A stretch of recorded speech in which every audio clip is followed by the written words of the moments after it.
மழைப்பொழிவின் தொடக்கத்திலே இயேசு பேறு பெற்றோர் பேறு பெற்றோர் என்று சொல்கிறார். ஏழையரின் உள்ளத்தோர், தூய உள்ளத்தோர்,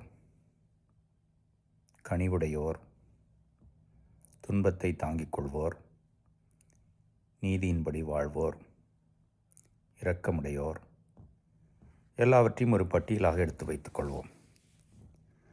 அதிலே ஒரு சிலவை நமக்குரிய நற்குணங்கள், இன்னும் சில நாம் நல்லவர்களாக இருப்பதனால் நாம் ஏற்றுக்கொள்ளக்கூடிய துன்பம். ஏழ்மையும் துயரமும் எப்படி பேறு பெற்றதாகும் என்ற கேள்வி வரலாம்.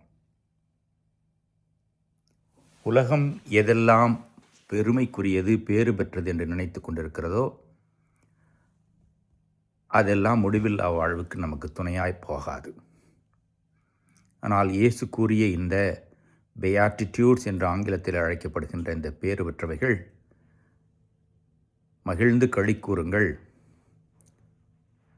விண்ணகத்தில் உங்களுக்கு மிகுந்த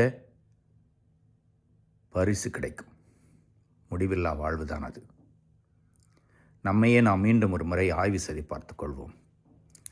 இயேசுவின் போதனையின்படி நடப்பதற்குரிய மனநிலை நமக்கு இருக்கிறதா?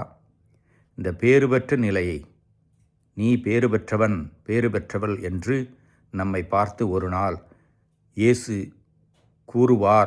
கூற வேண்டும், அந்த பாக்கியம் நமக்கு கிடைக்குமா? அதற்கு நாம் தயாராக இருக்கிறோமா? தயாரித்து கொண்டிருக்கிறோமா?